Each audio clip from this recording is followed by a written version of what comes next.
ও মিয়া তোমার দেহের কোনো দাম নাই, তোমার রুহের কোনো দাম নাই।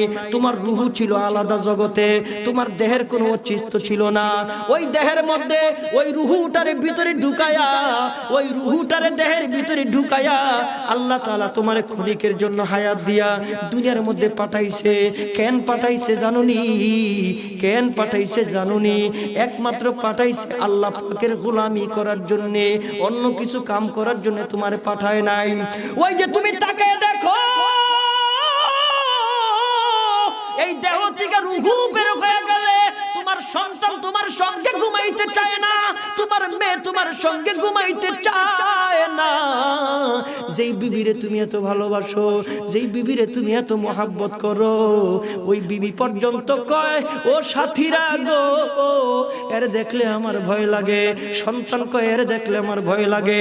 মেয়েটা কয় বাবা দেখলে ভয় লাগে। বাবার লাশটারে ঘর থেকে তোমরা বের কইরা দাও।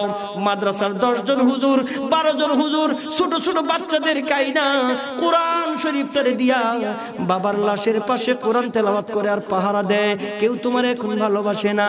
ছেলে কয় আব্বা মইরা গেল, আমার জন্য কি রাইখা গেল। মেয়ে ডাক দিয়া কয় আব্বা চলে গেল, আব্বা আমার জন্য কি রাইখা গেল।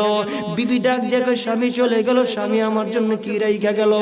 আসলে তোমার মুহিব্বিন কেউ না, তোমারে কেউ আসলে ভালোবাসে না। এই রূহটা দেহ থেকে চইলা গেলে এই দেহের যেমন কোনো দাম নাই।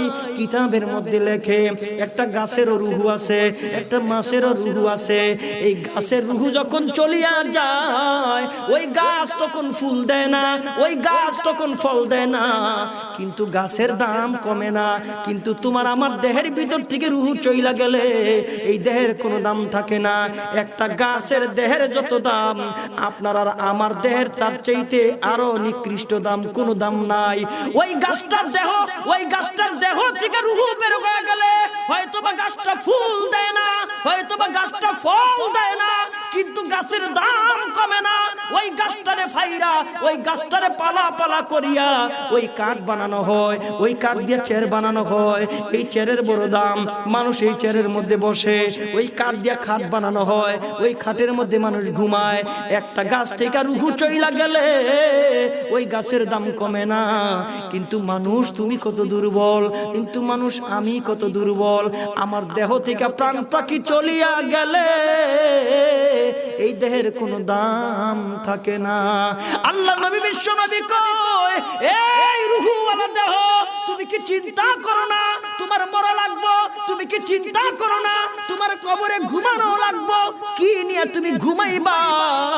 একজন মানুষ যত ধনী মানুষ হোক না কেন, 3 কাপড় ছাড়া কোনো কাপড় নাই, সাদা কাপড় ছাড়া কোনো কাপড় নাই। যত দামি জিনিস আছে সবগুলি খুলে খুলে নিয়ে চলে, কিন্তু তোমার শূন্য হাতে যাইতে হয়। তোমার সাথে যদি আল্লাহর রসুলের সম্পর্ক থাকে, বিশ্ব নবী কয় ঘুমাইতে দেরি, কবরটা জান্নাতের বাগান হইতে দেরি না।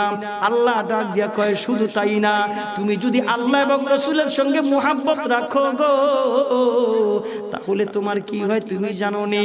তোমার রূহটা বাইরে হইতে দেরি, আমি আল্লাহ জান্নাতি সবুজ পাখিরে ডাইকা নিয়ে আসি। ডাক দিয়া কয় এটা আমার মুহাব্বতের বান্দা, ওরে আমি ভালোবাসি, দুনিয়ায় থাকতে ওর আমারে ভালোবাসে। না না না, আর দেরি করা যাবে না। ওই বান্দার রূহটারে বাইর কইরা ওই সবুজ পাখির ভিতরে দিয়া পাখিটারে মাওলা ডাক দিয়া কয় যা যা যা, আমার বান্দার রূহটা জান্নাতের ভিতরে যা। ওই রূহটা জান্নাতে উড়াউড়ি করে। আল্লাহর নবী বিশ্ব নবী রহমতের নবী বরকতের নবী কয় তোমার দেহটার ভিতর থেকে রূহ বের হইয়া ওই সবুজ পাখির ভিতরে যখন জান্নাতে উড়াউড়ি করে, তোমার রূহটা জান্নাতে, তোমার দেহটা কবরে, কিন্তু তুমি কবরের মধ্যে বৈশা বৈশা জান্নাতের সব সুখ শান্তিগুলি পাও। একটু আওয়াজ দিয়ে জোরে কোন আল্লাহু আকবার।